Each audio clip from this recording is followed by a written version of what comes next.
We are in such an urgent time. The world is on fire. There is a reckoning that is coming for the generations to come. They're going to look at us and say, what did you do? What did you do to protect me? Near the northern edge of America, before the sun meets the sky, there are whispers of war. We're almost there. A battle over oil and water. A massive pipeline, Line 3, owned by a Canadian oil company staking through the delicate water of indigenous land in northern Minnesota. If there's a spill here, anywhere near here, it's going to affect all of those rice lakes. Its cargo, what's called tar sands, a fossil fuel used in products from gasoline to plastics, and often described as the world's dirtiest oil. Supporters call it a much-needed replacement. It's the safest way to transport fossil fuels. Critics warn it's an environmental disaster waiting to happen. Climate scientists say, leave the tar sands in the ground. Full stop.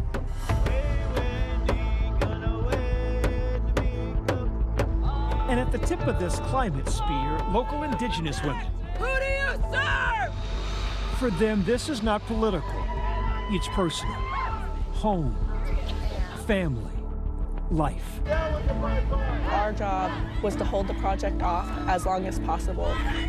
Is there ever a point where we start to look around and open up our eyes and say, enough? President Biden, where the are you at?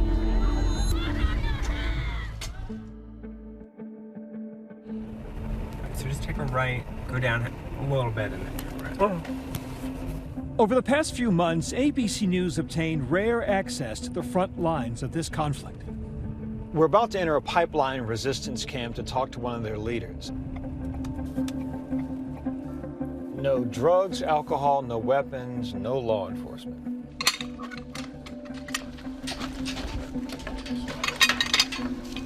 Drive this way? Yep, straight up the road. Welcome to Nemaywag.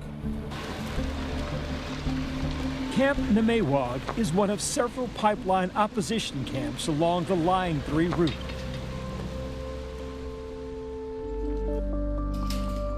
It's led by one of the movement's many indigenous matriarchs, Tara Hauska. I'm from a small town in northern Minnesota. I grew up on the lake, in the woods. The land is in my heart. As an Ojibwe person, it is my obligation as a woman to keep the water, to protect the water. She had a different line of work before choosing to live in the woods.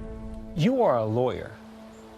So isn't there a different way to go about this to get this done? I was out in Washington, D.C., had internships in the White House under the Obama administration, was part of the 2016 Bernie Sanders run.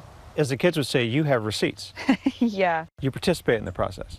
But what I observed over time was a process that was so incremental. Code red for humanity. Historic floods and tornadoes, drought conditions impacting 60 million Americans. We're at this point in human history, and there are already climate migrations happening and seas are rising. Is there ever a point where we start to look around and open up our eyes and say, enough? So she came back home, back to Minnesota, where she's up against her latest opponent, the Line 3 pipeline. Approved by both Minnesota and federal authorities, it transports tar sands from Canada to Lake Superior. The company, Enbridge, describes it as a modernization and safety-driven replacement project for an aging line first put in during the 1960s. I think we're just about ready. Mike Fernandez is the Chief Communications Officer for Enbridge. You call it, and the company has referred to this as a replacement project, but others call it an expansion project. Yeah, the only thing that has happened here isn't that there's more pipeline. What has happened is we've restored to the original capacity levels. The new version will have more than double its operating capacity, and that more than 1/3 of the route is entirely new. Is that true? There are new boundaries in certain places, And a lot of those new boundaries were defined by tribal communities themselves, as well as input from environmentalists. This is not a replacement project. It's a bigger pipe. It's a different route. It's a new pipeline. Laura Triplett is an environmental scientist who testified against Line 3 during the permitting process. She's one of a chorus of scientists urging a moratorium on tar sands growth entirely. Tar sands oil burns dirty, has high carbon emissions per energy produced, and also takes a lot of energy to pump through the pipe because it's thick and sludgy and heavy. There are roadmaps for how we can transition to a lower carbon emissions economy, but building a brand new big pipeline to bring tar sands oil to market, that's not part of any transition. That's terrifying. 3 Minnesota tribes sued to stop Line 3. But as construction moved forward, That's what we're doing here. Tara and others in the movement saw themselves as the last line of defense, launching what they call direct actions. Direct actions are moments where we are using our bodies to stand in front of the machines.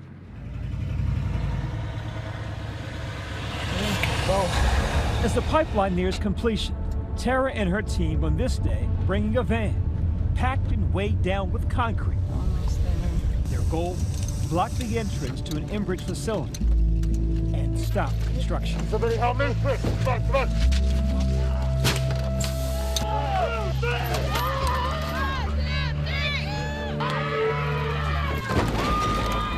You know which side you're on? Yep, it's right here.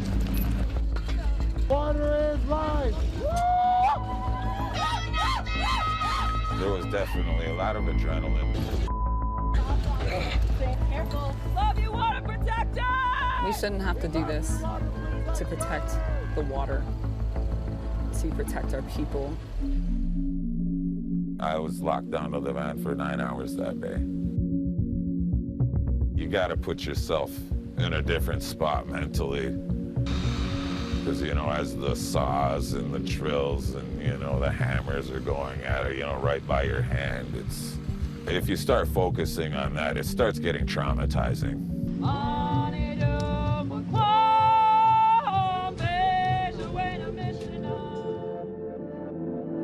We stopped over 200 workers from reporting to their shift that day.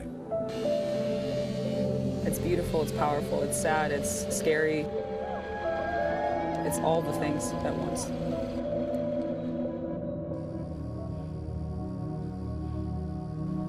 I've lived here basically my whole life. Loved growing up here, grew up having respect for the land. Some tribal members have welcomed the Line 3 project. Here we are. Like Rob Abramowski from the Fond du Lac Band.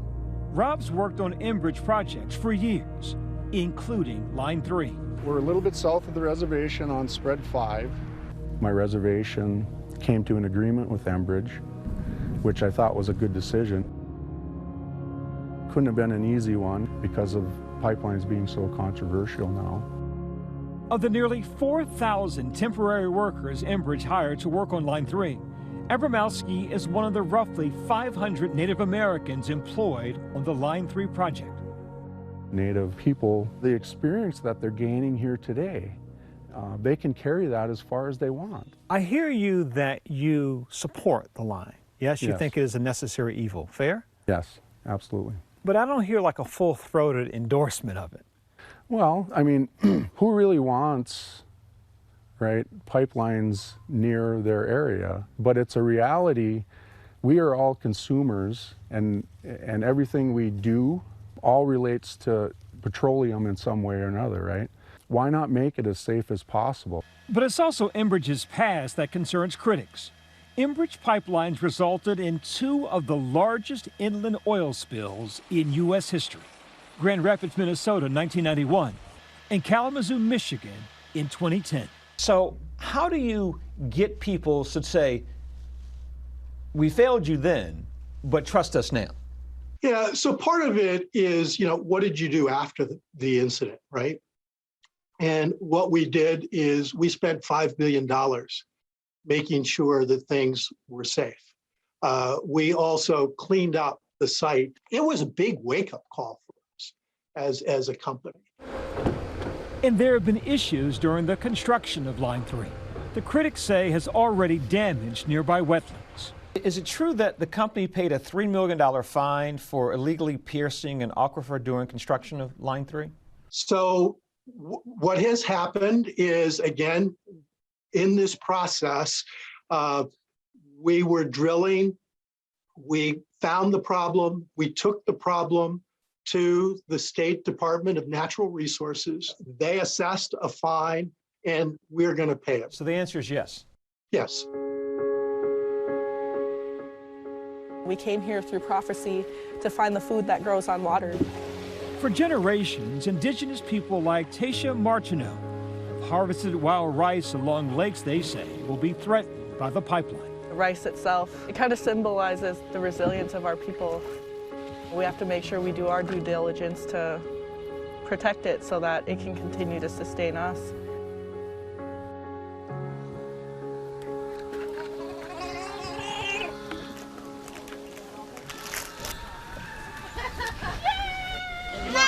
You want that one?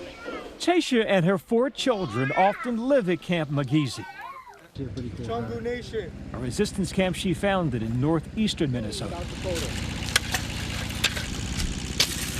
For me, the Line 3 fight was more than just my treaty rights. It was more than just the wild rice. It was a promise that I made to my oldest daughter that I would stop Line 3. Does anyone need a ride? I do. Come with me. It was a decision that would put her at odds with her own tribe, the Fond du Lac Band, which is one of the 2 tribal nations who came to non-public agreements with Enbridge to not oppose the pipeline, reportedly involving money. So not only are you attempting to save something, save the water, save this beautiful land, but you're also sacrificing something. Family, your tribe. Why sacrifice so much? I knew that for future generations, somebody had to. The tribe was reportedly given a difficult choice between allowing the pipeline to cross along its current route or cut through the tribe's valued treaty territories. The major part is that my reservation leaders have a say in what happens here, not only today, but in the future. At the end of the day, the way I and many others look at it, when there is a loaded gun held to your head, it doesn't matter who built that gun. When that gun goes off, we're still going to be dead. With time running out to stop construction, President Biden, where the are you at? Tasha's camp prepares to take action. Will it be too late? We'll be right back. Hi everyone, George Stephanopoulos here. Thanks for checking out the ABC News YouTube channel. If you'd like to get more videos, show highlights, and watch live event coverage, click on the right over here to subscribe to our channel, and don't forget to download the ABC News app for breaking news alerts. Thanks for watching.